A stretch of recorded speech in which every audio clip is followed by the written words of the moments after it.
On 26th of November 2024, on the occasion of the Constitution Day, I was invited to address students in the Indian Institute of Information Technology at Imphal in Manipur.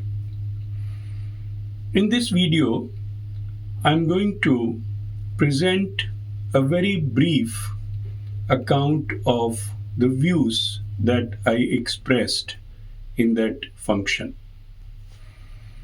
When I sat down to work on the PowerPoint presentation for my lecture, I realized that I had two options before me. One was to speak about the usual topics like the election and the powers of the President of India, the amendment procedure for the Constitution, the amendments given so far and their implications, the federal structure of our polity, etc. The other option was to give the students a sense of why it is important to have a constitution and how the constitution provides an overall umbrella and an arch design which determines how the different functions of the state shall take place.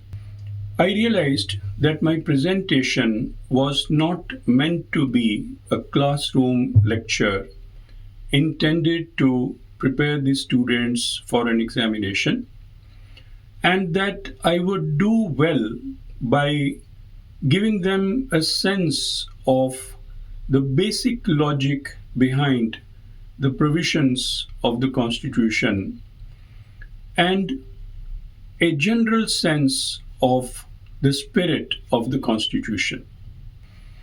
So I started with the basics. Millions of years ago, the human beings lived in jungles. Their behavior was determined by their instincts: hunger, sex, fear. Fear of nature, fear of each other, fear of predators, fear of death, etc. With passage of time, men, women, and children started living together, thus creating the institution of family. Some families stuck together in order to give and receive protection from predators. In this way, villages and tribes arose. Living together as a society made it necessary for the members to control and adjust their behavior in accordance with the needs and convenience of others.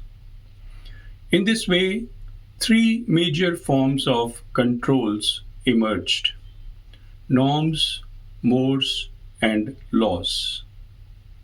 Norms define expected behavior. We learn norms in the course of our growth from childhood to adulthood in a society. Norms give us acceptance and make interactions smooth. For example, in our society, it is normal to eat with the hand, but not so in the Western societies. It is normal to sit on the chair and keep your books, laptop, etc. on the table, and not the other way around. Mores are relatively strict, and any violation elicits sharp reactions from those around us. For example, if a person goes undressed into the street, he will receive scowls and screams. In Muslim women, the mores about dress are more strict than in the case of other religions. Laws are formulated by an organized authority which is widely accepted. Laws relate to those acts whose prevention is necessary in order to keep the society safe and stable. For example, stabbing somebody with a knife has to be prevented in order to maintain safety. Therefore, there are laws related to this. In this way, behavior, which is initiated by our instincts and our desires, finds controlled rather than free expression, and this control is exercised by norms, mores, and laws. Therefore, norms, mores, and laws attain over us an authority that determines what we shall do or shall not do. In case of norms, the authority lies in the culture and in the traditions and is usually vague, amorphous, and relatively widely spread out. In case of laws, it is much more specific. Laws are usually clearly coded. These codes clearly define the different acts for which punishments may be given, what should be the procedure for giving the punishment, and what should be the quantum of punishment. In this way, laws are clearly defined, clearly coded. Until the advent of democracy, legal authority rested in the king. In our country, for example, the Mughal emperor was all powerful. Before independence, the authority of the state was vested in the British Crown. The inauguration of the Indian Constitution on 26 January 1950 in one stroke shifted the locus of authority from the British Crown to the people of India. The preamble to the Constitution declared that the destiny of the nation henceforth would be decided by the people of India and not by some king or crown. It is significant that the preamble starts with "We the people." One significant question was, how would authority equally shared by millions of people be exercised? In case of a king, it is a single individual. He can take a decision, he can implement that decision. But when authority is in the hands of millions of people, then each of them may have a different view of what is good for the society. So, how was that problem to be tackled? To enable decision making that would reflect the wishes and ambition of the masses, a system of representation was selected. In this new system, people would elect their representatives through voting and through election. These representatives were called legislators, and in this way, one very important organ of the Indian polity was defined, namely the legislature.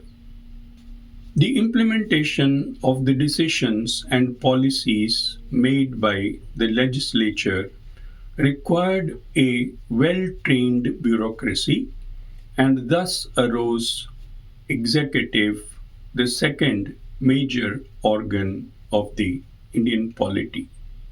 To ensure that the decisions taken by the legislators and their implementation by the executive was well within the framework of the Constitution, a judiciary was created, and thus arose the third major organ of our system.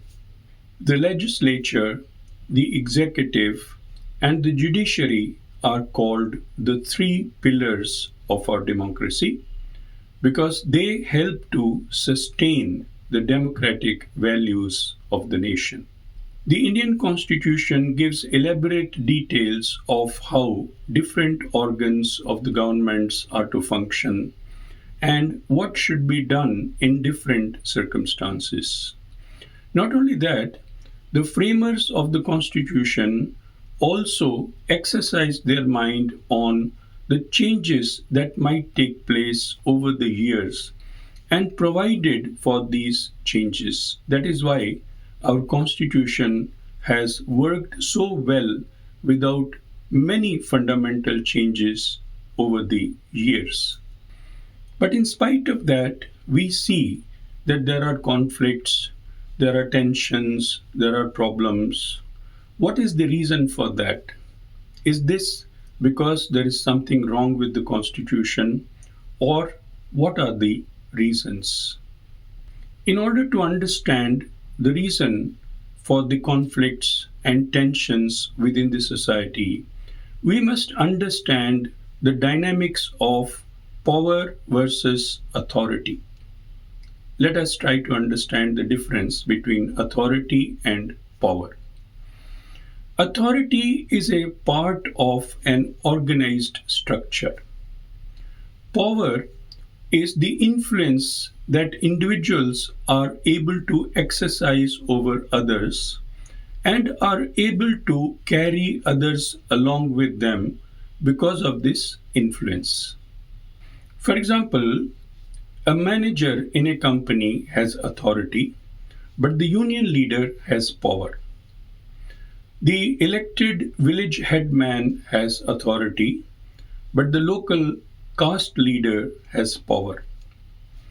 The Archaeological Survey of India and the district administration in Sambal have authority, but certain Muslim leaders in that area have power. Conflicts often arise because of a tug of war between authority and power. Quite often, this tug of war is also connected with vote banks politics. In our country, vote banks play an important role in deciding victory and defeat in elections. At times, political leaders rally crowds around issues in order to resist the steps taken by the authority. Oftentimes, such rallying can be mapped along vote banks. The farmers' agitation is a case in point. Is the conflict between authority and power healthy or unhealthy for a democracy? It depends upon the motives by which the crowds are rallied along issues. Let us say that a step taken by an authority is intended to favor one group against another. In such a situation, rallying of people can build counter pressure and can help to set the balance straight. On the other hand, if such rallying is done with the idea of increasing one's vote bank, then in the long run, although it may give benefit to individual leaders or political parties, but this will weaken the democratic spirit of the country. Another set of problems arises because many in authority use their authority for personal gains rather than for the performance of their duties. Authority is connected with roles in an organization. It does not belong to individuals. However, sometimes certain individuals take authority to be their personal possession, and this is what weakens the system. One more hurdle to the healthy functioning of our democracy is the shadow of the monarchical system, which still plagues our collective unconscious. Masses of people sometimes look up to their leaders as mini kings or Mai-Baps who can protect them and feed them. This makes our country not a nation of 140 crore citizens with their independent decisions and choices about their candidates, but a collage of groups controlled by their Mai-Baps. In such a scenario, what should be our role?